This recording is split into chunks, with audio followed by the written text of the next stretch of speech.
Apesar dos olhos serem muito sensíveis, sempre há chance de recuperação, mesmo de ferimentos muito graves, desde que tratados a tempo.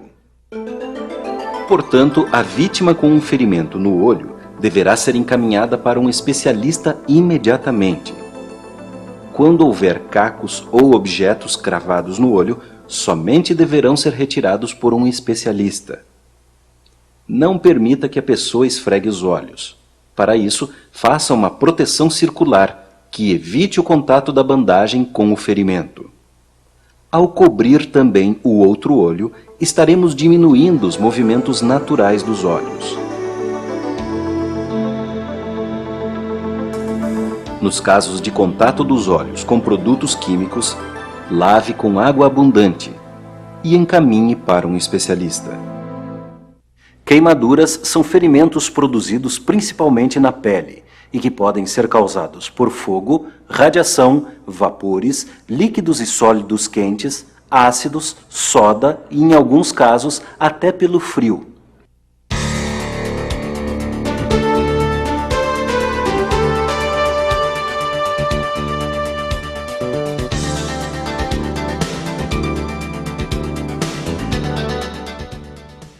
As queimaduras podem ser classificadas em: primeiro grau. Ocorre uma vermelhidão na pele, mas não há formação de bolhas. Segundo grau. Nesse caso, além da vermelhidão, surgem bolhas na pele. A queimadura do terceiro grau destrói a pele, atinge os músculos, em alguns casos, outros órgãos e estruturas. A gravidade da queimadura está mais em função da extensão do ferimento do que de sua profundidade. A primeira providência é cobrir os ferimentos com gaze ou panos limpos e molhá-los com bastante soro fisiológico ou água limpa. Manter o ferimento molhado tem o objetivo de resfriar e proteger a pele. As roupas que estiverem grudadas na pele não devem ser removidas. Deixe essa operação para o atendimento especializado. As bolhas são uma proteção natural do organismo, portanto, não devem ser estouradas. Quando a lesão da queimadura estiver exposta, evite qualquer contato. Verifique a respiração, o batimento cardíaco e o nível de consciência, agindo conforme cada caso. Lembre-se que uma queimadura pode levar ao estado de choque. Proteja os ferimentos e encaminhe a vítima para o socorro especializado. Atenção! Passar óleos, pomadas ou loções é contraindicado, porque na maioria das vezes esses produtos só complicam a situação do ferimento. Ainda pior são as soluções caseiras, como clara de ovo, café ou pasta de dente.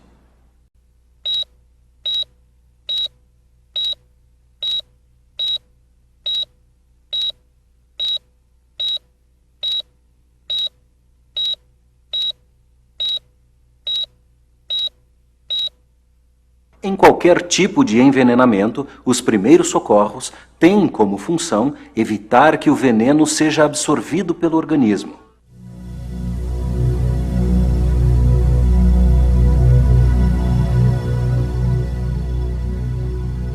Quando o envenenamento for por inalação, ou seja, pela respiração, remova a vítima para um local ventilado, cuidando para não inalar o produto. Fique atento aos sinais vitais. Não dê nada para beber e não provoque vômito. Sempre que possível, agasalhe a vítima e encaminhe-a imediatamente para o hospital, levando junto as informações sobre a causa do envenenamento.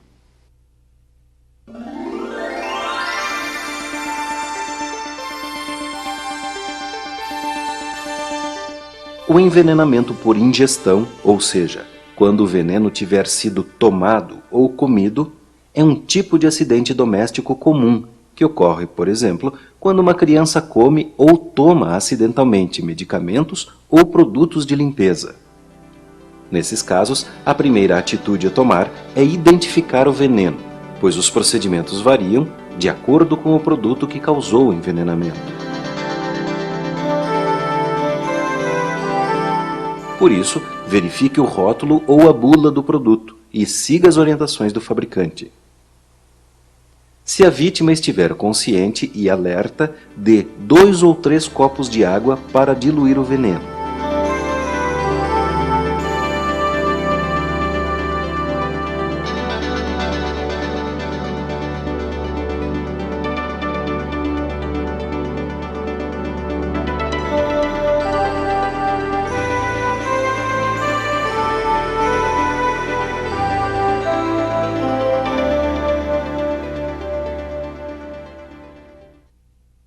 Como regra geral, não devemos provocar o vômito quando o veneno for ácido,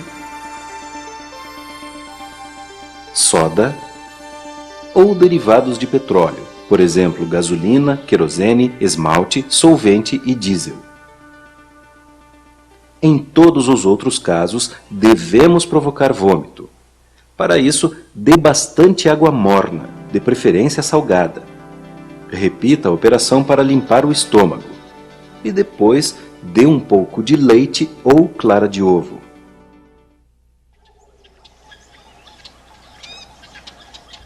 Nos casos mais graves, como inseticidas, veneno de rato ou defensivos agrícolas, as informações de emergência também são encontradas nos rótulos, mas geralmente exigem antídotos específicos, que só os hospitais têm.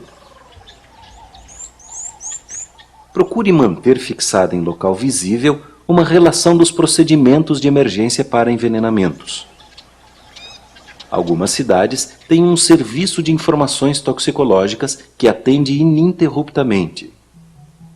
Esse serviço também informa sobre picadas de cobras, aranhas e outros animais peçonhentos.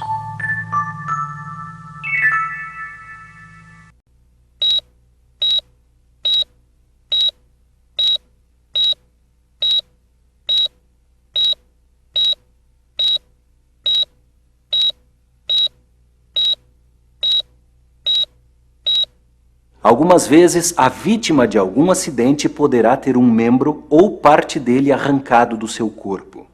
É o que chamamos de amputação. A maior gravidade desse tipo de ferimento é a hemorragia provocada. Quanto maior o membro amputado e mais próximo do tronco for o corte, mais grave é o ferimento. Os cuidados de emergência nesses casos visam controlar a hemorragia, guardar e proteger a parte amputada para posterior reimplante. Portanto, trate o ferimento como hemorragia externa. A parte amputada deverá ser guardada sem limpar nem lavar. Coloque a parte amputada em saco plástico ou envolva em uma bandagem, lenço ou pano limpo. Resfriar é indicado, mas jamais congele ou coloque em contato direto com o gelo. Evite contaminar a parte exposta mais do que já está.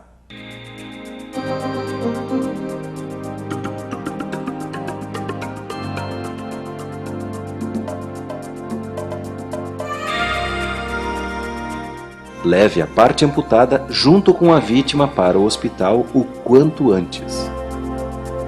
Quanto mais rápido isso acontecer, maiores serão as probabilidades de sucesso no reimplante. Afogamento é um tipo de acidente bastante frequente. É comum também os casos de pessoas que morrem ao tentar ajudar uma vítima de afogamento, pois, sem ter a preparação necessária, acabam afogando-se também.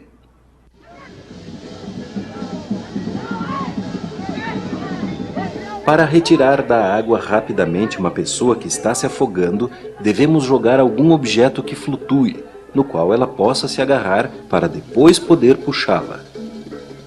O resgate a nado só deverá ser praticado por pessoas treinadas nesse tipo de salvamento. Se você não for treinado, marque o local do acidente e procure por socorro.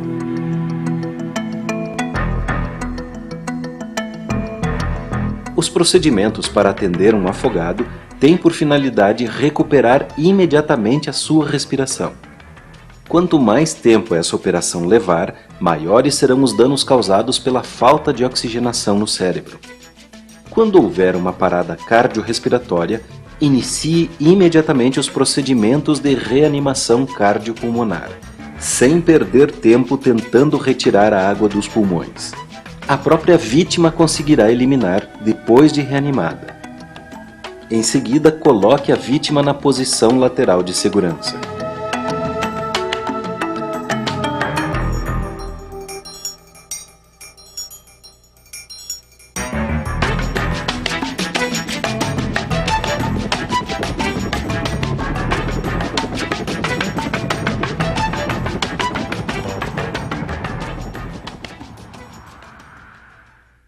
Convém observar o local do acidente, pois a vítima pode ter sofrido outro tipo de traumatismo antes do afogamento.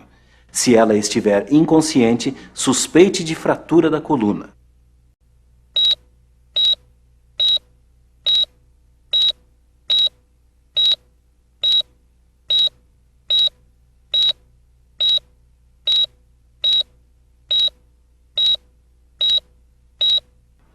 Em alguns capítulos desse vídeo, falamos sobre a movimentação de uma vítima. Como esse assunto é de grande importância, vamos revê-lo mais detalhadamente.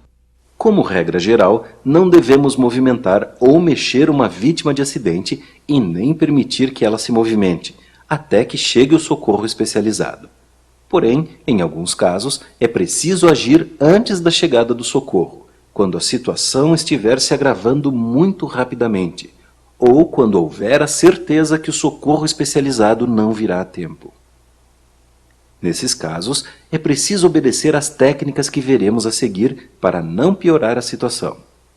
Se a vítima tiver que ser arrastada por alguns metros para afastá-la de um perigo iminente, devemos fazer isso sempre no sentido do comprimento, jamais com o corpo torto ou de lado.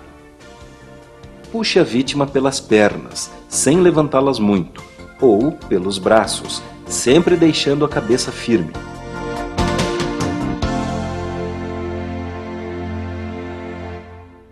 Para transportar a vítima em 2 pessoas, quando não for possível providenciar uma maca, utilize uma destas 2 técnicas.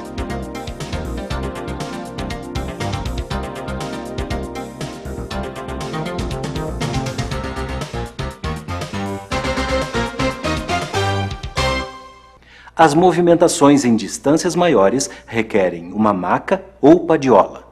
Esta pode ser improvisada com uma tábua larga, uma porta ou o assento traseiro de um carro.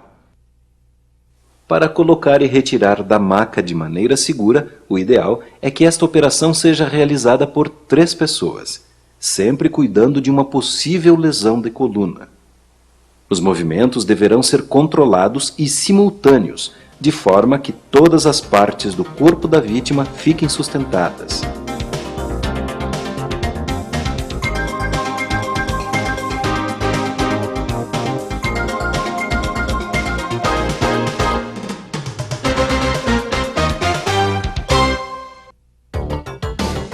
Quando for impossível improvisar uma maca, o transporte deverá ser feito com a ajuda de no mínimo 3 pessoas. Sendo que o ideal é realizar esta operação com 5 pessoas, tomando todos os cuidados para que a coluna vertebral fique inteiramente apoiada.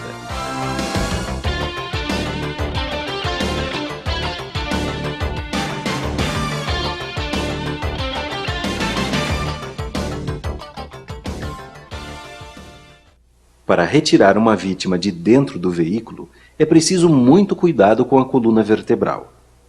Para isso, use esta técnica, na qual a força para puxar a vítima é aplicada de maneira correta.